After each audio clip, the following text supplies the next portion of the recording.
Hey guys, I'm back here with another video. This time it's about the Huawei Mate 9. I picked this device up about 2 months ago now, and so far it's been a great experience. If you're thinking about this phone, if you've seen it, you talk about the new Samsung Galaxy S8, you got the LG G6, you got all these other devices that are coming out now, the flagships, but why not look at this device? It's a good question. The problem is it's Huawei, and many people don't understand the name of Huawei and the quality that they have in China. And of course now you have the OnePlus and a few others that are from China offering some really good smartphones for the value. You're not paying $700, $800, $900, at least not yet. We hope they don't go to that level. As their costs start to increase, and especially if they're going to start advertising more in the U.S., I'm sure the cost will be passed on to consumers as they need to make up for some of those costs. But overall, right now, for what you're getting with the Chinese manufacturers, the bang for the buck, you can't beat it right now. This processor in this phone is a Kirin 960 silicone in-house, their own processor. The fingerprint sensor on this device is amazing. I mean, I just used my finger now, and that was how fast it just started right up to load the screen up and get back into everything.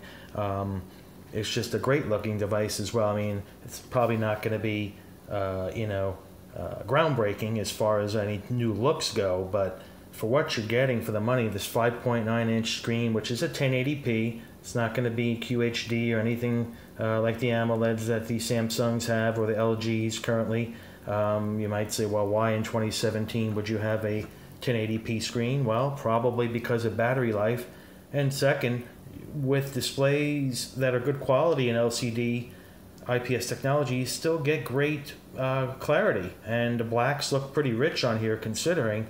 Overall, I mean, I'm impressed with the whole, the look of the screen and the quality is just, I mean, you have to really go super fine, or if you increase the font, you would actually see, the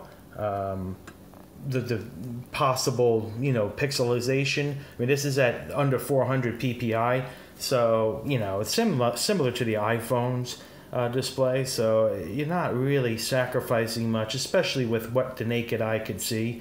And also, again, battery life. This has a 4,000 milliamp battery in it. Coupled with the 1080p display, you're going to get great battery life. There's been reports of people having 2 days of no charging required, just with normal use. I haven't done 2 days. It's hard for me to tell because I use Android Auto in my car, so you have to plug into the USB, so it's charging when you're doing that. So I haven't really had the full 2 days without being in the car, without charging. So I really can't give a full report on that, but I would imagine so, at least a day and a half at the worst with normal use. The camera on here is a dual shooter, the 20 megapixel monochrome and the 12 megapixel color. They seem to be pretty decent. I mean, there's a lot of settings in this phone as far as the, when you go into the camera, let me just see here.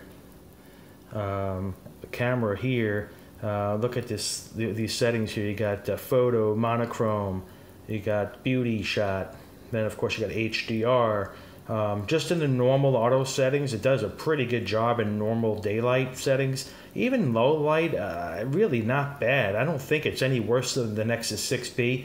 I'm actually filming this with a Nexus 6P, by the way, so if you still have a Nexus 6P or looking to buy one, cheaper, it's still a great device as well. I've always used stock Android, so coming to this phone was a little bit different after having several Android devices in a row, Nexus devices. Going from stock Android to this, I was a little leery. I was like, I've done it before, and I don't know if I'm going to want to do that again, but the EMUI on here 5.0 is pretty darn good. I mean, if you go into the settings, the interface is clean. And in fact, there are actually settings in here that are better than stock Android because there's features that will actually be, you could actually clean here in memory and storage, for instance. You can go in and there's actually a storage cleaner, and it does this for you. It's a simple tool, but you could get third-party apps to do this anyway, but you could just do this and then just clear out cache, and you just do what you got to do in this. You know, it just cleans it up, and it's simple. And then that's it. You're out of there, and it cleans it up. And the battery life is, again, pretty good. I can't believe that, you know, it'll be at 90% or, you know, 100%, and, you know, with good use, and I'm only at 80%, you know, an hour and a half later or something like that. It's just incredible. But yeah, if you're looking at this, thinking about this device for $599, if you do buy it at Best Buy, I got this at Best Buy, and I actually got a better deal on it because they actually gave me 10% off of my first purchase with a new credit card with them. So I don't know if they're still doing that promo, so don't hold me to it. But I got it for $540 plus tax. So I ended up paying $575 out the door. So I think that was a really good deal. But this phone is really great if you're thinking about it. In the box, it comes with this case. Actually, it's a you know, rather cheap case, but it's very plasticky, kind of hard. But if you just get the phone and you don't have a case yet, this works fine for a holdover. Cases arrive quick when you order from Amazon, maybe a couple, 2 to 3 days on average. If you get one that's in stock. If it's coming directly from China, like the last one I just bought, and it's still in transit from China, it's going to take about 2 weeks. But it was free shipping, so I don't care, and I'm not in a rush. I have other cases. I picked up this other case here. This one here is actually from Tudia. It's a hard black case. It's a little hard. I'm not a fan of these. It's a little bulky. I didn't know that it was going to be this thick. It's a good case if you want extra protection. But if you want the slim profile, no. If you like the gel type, no. But I have the clear case on this one, and so far it's running really good. It's working well for me. This is the Nilken. I got this off of Amazon. I think it was like $10 or so. But really, you know, you can't go wrong as far as the price for these cases and the protection. But this one's probably not going to protect as good, but it's slim and it feels good on the phone. But, you know, really, for what you get headphones that are very decent. I haven't used them.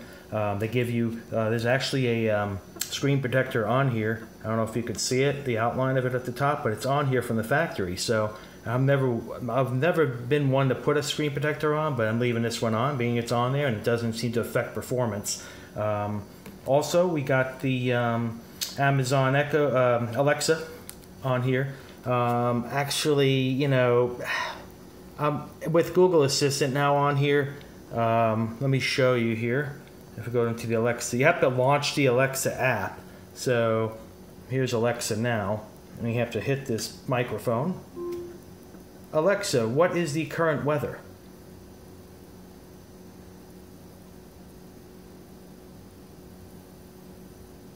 Currently, in Orlando it's 84 degrees with partly sunny skies. Tonight, you can look for just a few clouds in the sky, with a low of 71 degrees. So there you go, just a little bit of Alexa. It's okay. I mean, if you have Google Assistant, which, you know, we all do now pretty much, there's no reason to have too many assistants on these devices. You know, it's just like Bixby with Samsung Galaxy S8. Is that necessary? To some, it may be fine, but I don't think. With Google Assistant, that's really all you need. So really, overall, this device for $599 with the camera quality, the battery life, the profile being slim, the 1080p display, the fingerprint sensor is excellent. It's lightning fast. You're getting good update. I already got a couple of updates from Huawei. It seems like they're staying on top of things. I got another update coming down the road I saw the other day. It's going to be helping with touchscreen performance and battery. So it seems like they're caring about the device. You know, we'll see how it goes. I don't know what's going to come down the road here next, if I'm going to get the Galaxy S8 or the G6 and get my hands on one from T-Mobile. If I do, I'll let you guys know and give you my thoughts on that. But really, if you're thinking about the Huawei Mate 9, any concerns? You know, I don't think there are any big concerns. The speakers are pretty darn good. There's debate. It looks like there's a speaker up here by the earpiece, and then there's of course one down here below. USB Type C, of course. Very good.